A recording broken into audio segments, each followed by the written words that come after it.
Martin Weiss, have to go to bed now and listen to the rest tomorrow. Why would China currently support Putin when they have so much to lose? What could they possibly win other than widening the conflict?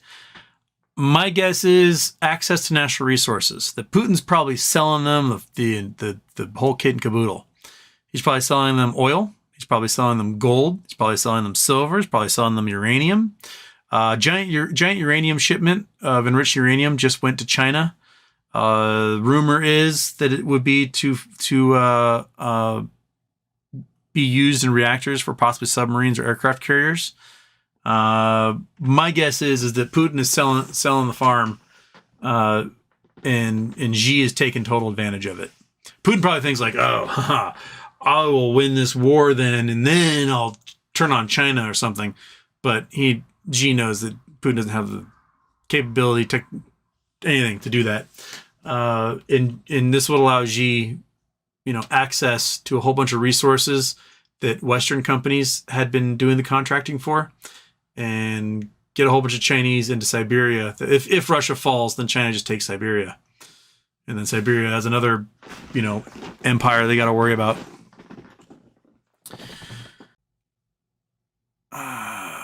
George, Crimea will remain with Russia, no question about it.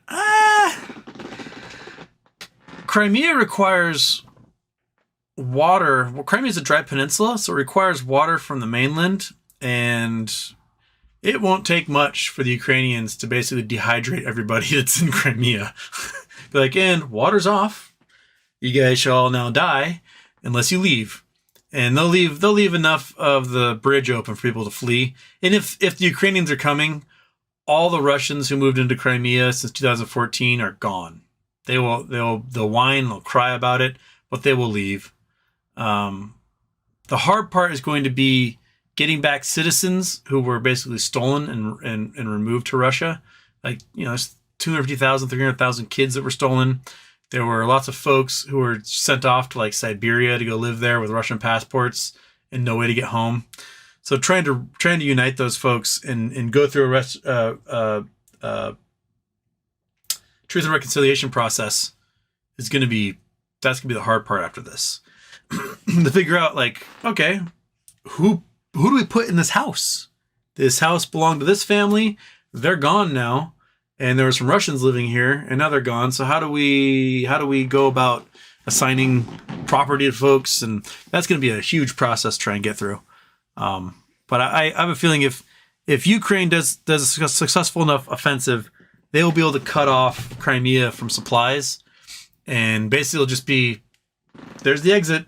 You can head on that stupid bridge you built and get out. I wouldn't, after what has happened to a lot of towns that the Russians invaded, my feeling is it would be probably best for the Russians that were living in Crimea to GTFO in case, war crime like reprisals would happen there. Probably best for everyone if that's the case.